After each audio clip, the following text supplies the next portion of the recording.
Bon, ça va être compliqué. Ça va vraiment être une radionnette, une critique dans cette radionnette compliquée.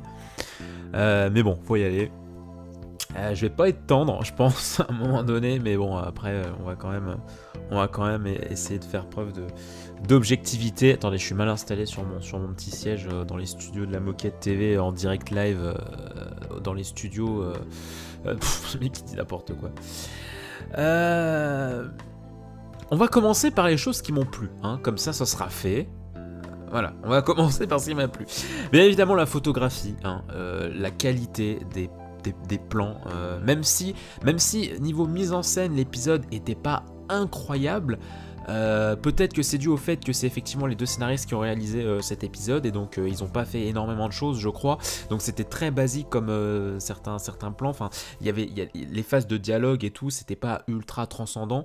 Je pense notamment à la scène de Tyrion et Jon quand ils sont quand ils se parlent dans les cachots et tout, les cachots, ou l'élection de Bran et tout. C'était pas non plus des mises en scène incroyables, mais il y avait quand même des moments particulièrement beau, mais vraiment beau. Je pense au moment où Tyrion, au tout début en fait, quand Tyrion marche dans les rues dévastées de Port-Réal. Le moment où t'as le dragon qui est enfoui sous la neige, quand Daenerys arrive à l'endroit du trône, la scène du dragon qui détruit le trône, cette espèce de raccord dans l'axe à chaque fois des trois personnages à la fin entre Jon, Sansa et Arya, quand on les voit marcher après avec les mêmes valeurs et tout, ça c'était vraiment spectaculaire. Enfin niveau composition de cadre et tout, j'ai vraiment aimé. Enfin l'épisode est vraiment beau. Il n'y a même pas besoin de parler de la musique qui pareil est exceptionnelle dans cet épisode. Enfin t'entends tous les thèmes, les thèmes la chanson des Lannister quand tu vois Tyrion qui découvre le corps de Jaime, la nombreuse répétition du thème du main theme quand Dany arrive. Ah oui, je l'appelle Dany, on est proche maintenant. Quand Dany arrive au trône et tout machin. Enfin voilà.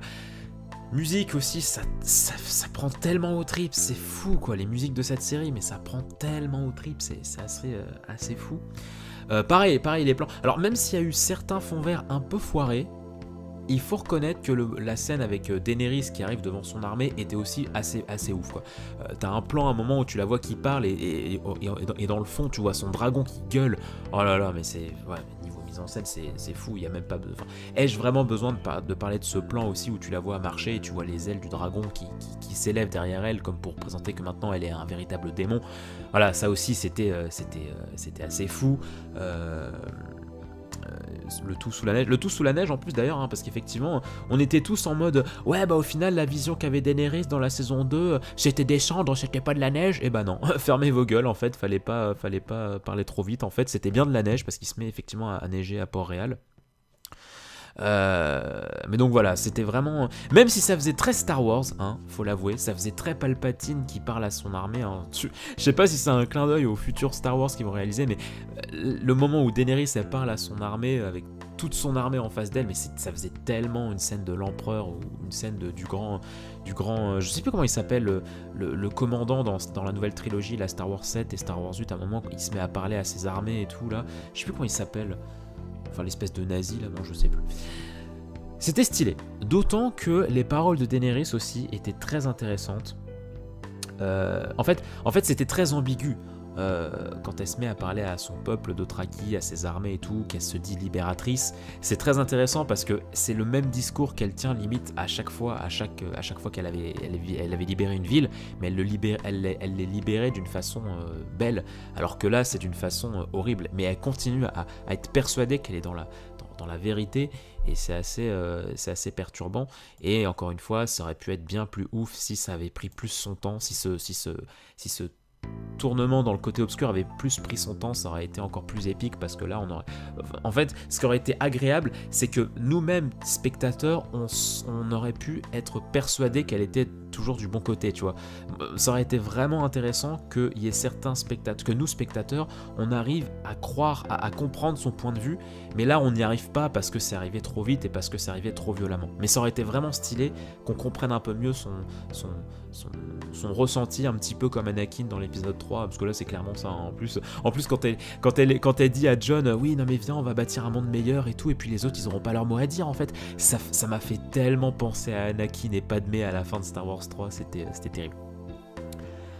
Et mon moment préféré reste quand même le moment où Drogon brûle le trône, parce que Tyrion l'avait dit, saison 6, saison 6, les dragons sont des animaux très intelligents, voire même plus que les humains, et cette scène est particulièrement magnifique parce qu'au final, voilà, Drogon a tué le véritable assassin de sa mère. Et ça c'est beau, ça c'est super beau, vraiment très très beau. Alors par contre, ce qui va pas, ah là là, ça va pas. En fait, il y a deux choses qui vont pas dans cet épisode, principalement. Enfin, deux choses, deux éléments, enfin deux raisons. La première, c'est comme j'arrête pas de le dire, ça va trop vite. On n'a pas du tout le temps.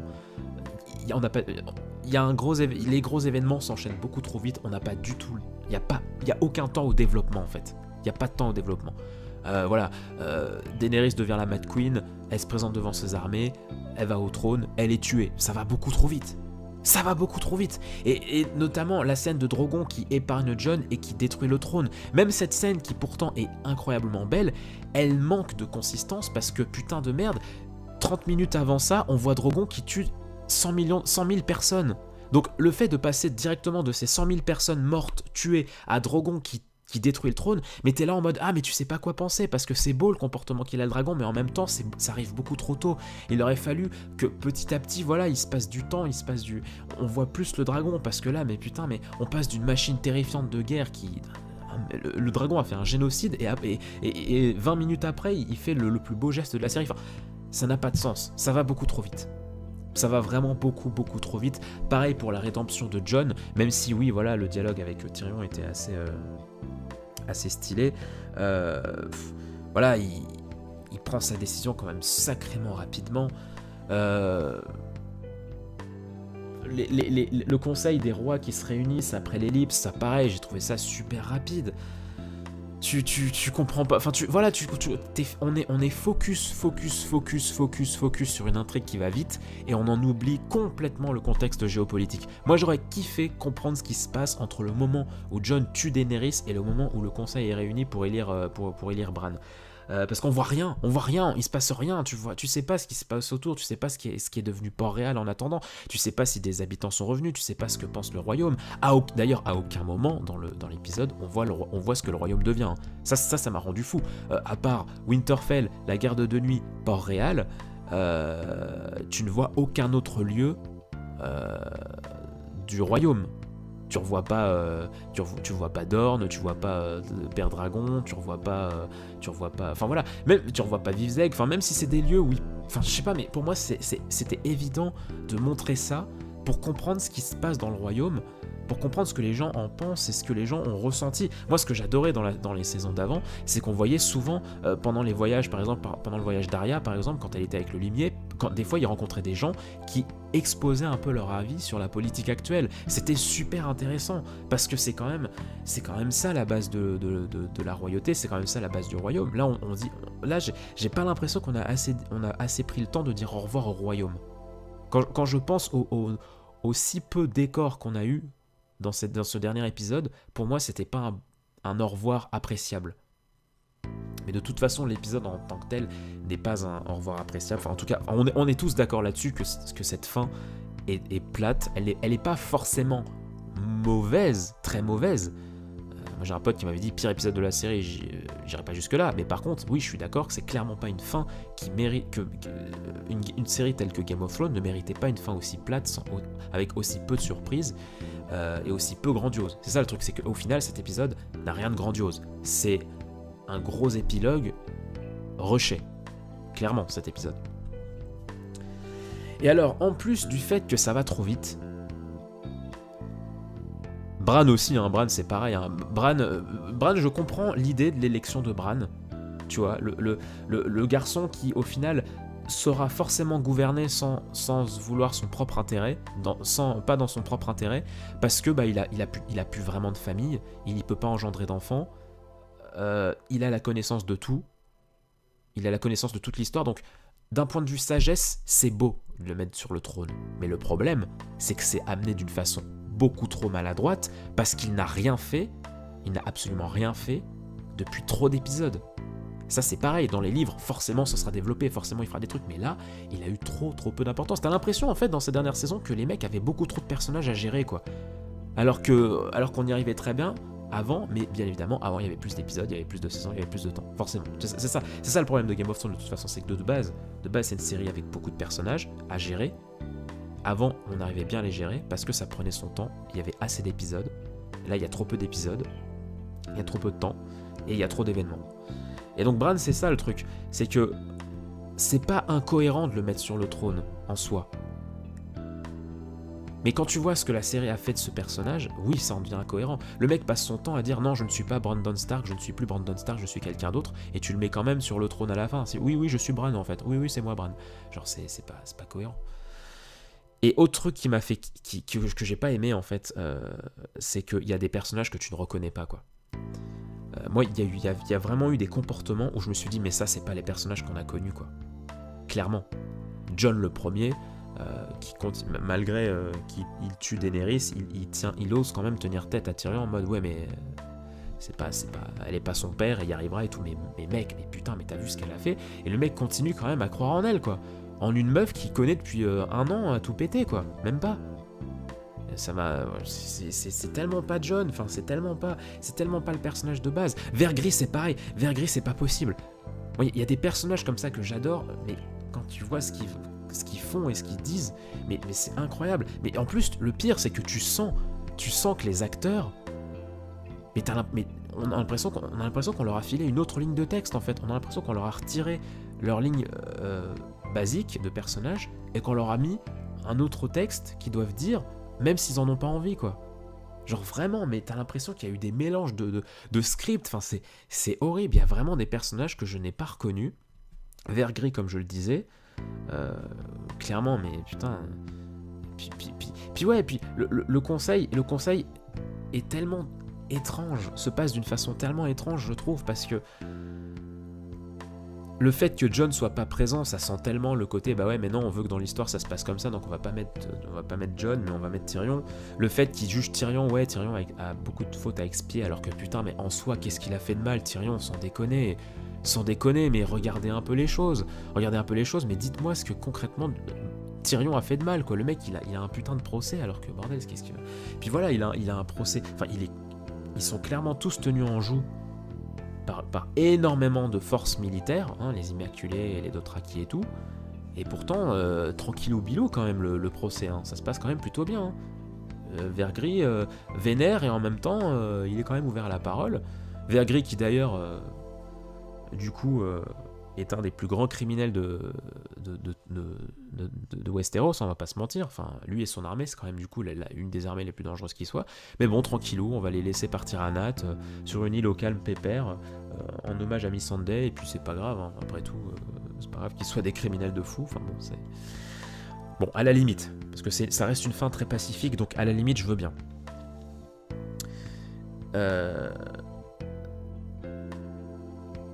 Pareil, il y a des personnages, tu les vois, mais voilà, pareil, t'as pas eu le temps de les développer. Genre le nouveau prince de Dorne, tu sais pas qui c'est.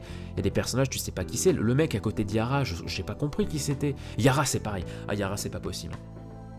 Yara, les mecs, c'est pas possible.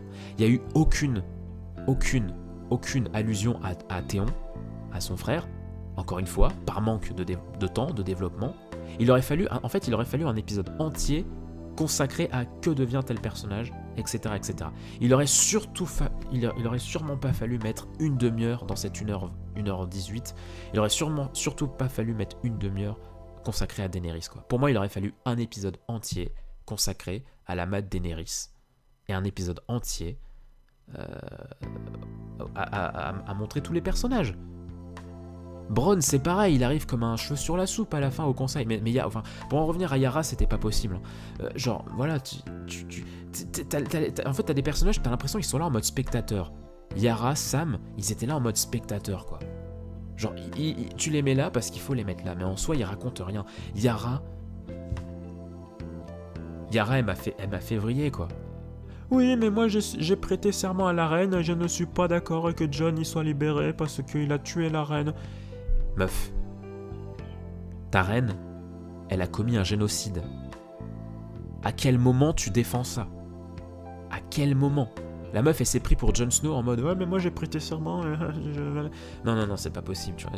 Il y a vraiment des lignes de texte où c'est pas possible parce que tu sens que les scénaristes obligent une tournure sans respecter l'âme du personnage.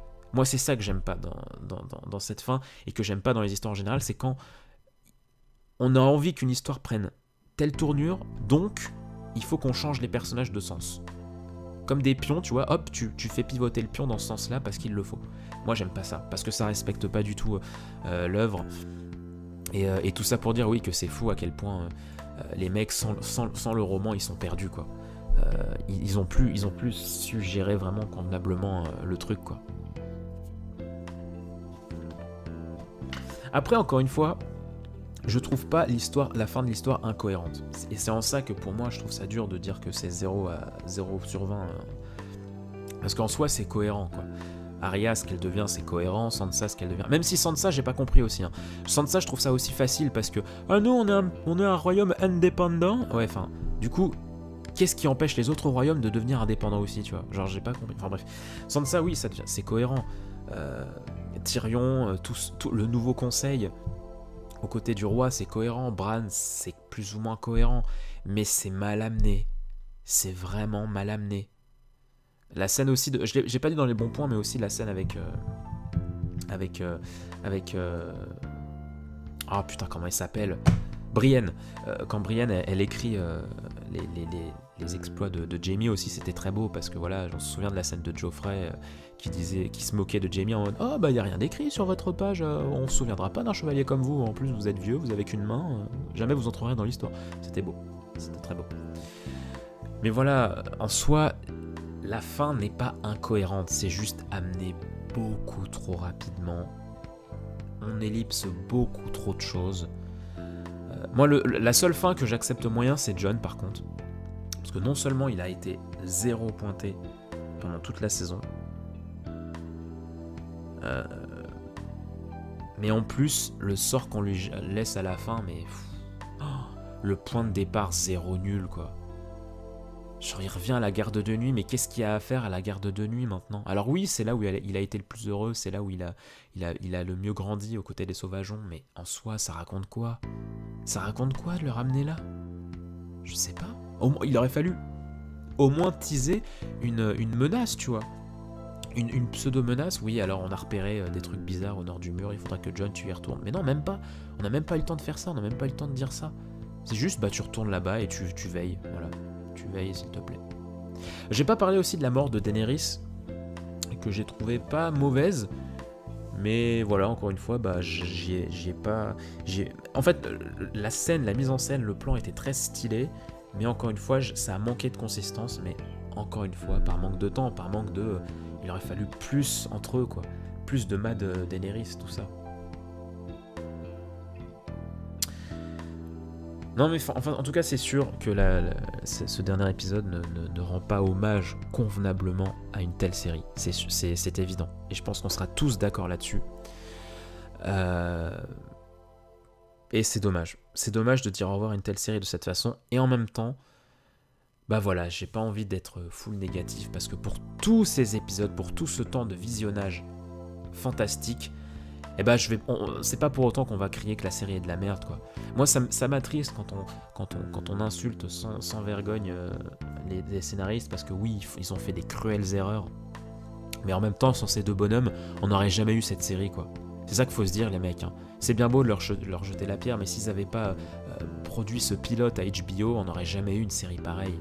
Je serais pas en train de faire cette vidéo sans eux. Il y aurait clairement pas eu un tel univers qui nous serait montré sans eux. pour la plupart des gens, on n'aurait peut-être jamais su qu'il y avait une telle histoire qui existait sous forme de roman, quoi. Vraiment, il y a eu quand même des moments fantastiques, quoi. Il y en a à n'en plus savoir quoi en faire, quoi. Donc voilà, moi je trouve que, bien évidemment, ils ont fait des erreurs, des grosses erreurs, mais selon moi, il faut pas qu'on reste là-dessus, quoi. Faut penser au voyage qu'on a parcouru et pas juste à l'arrivée, quoi. Je pense qu'il faut pas perdre ça à l'esprit parce que ça peut devenir cancérigène et ça peut clairement pas donner envie à certaines personnes de s'y mettre, quoi. Moi j'ai plusieurs potes qui sont en mode waouh, bah putain, vu comment vous parlez de la saison 8, ça donne pas trop envie de s'y mettre. Alors que mais on est tous d'accord sur le fait que mais oui, mais il y a quand même eu pendant 7 saisons mais une histoire incroyable. Vraiment. Bref, allez. J'espère que ce petit podcast aura été cool. N'hésitez pas à me dire, hein, vous, ce que vous avez pensé de ce final, de la saison en général. Vraiment, n'hésitez pas, moi j'adore récolter des avis. J'espère que ce podcast vous aura plu. Et puis, rendez-vous la semaine prochaine pour un autre podcast Radionet. Maintenant, on en a fini avec Game of Thrones, donc j'ai plusieurs sujets que j'aimerais aborder en podcast. Donc, j'espère que ce format continuera à vous plaire. Et puis, je vous souhaite le meilleur. Ciao les gens.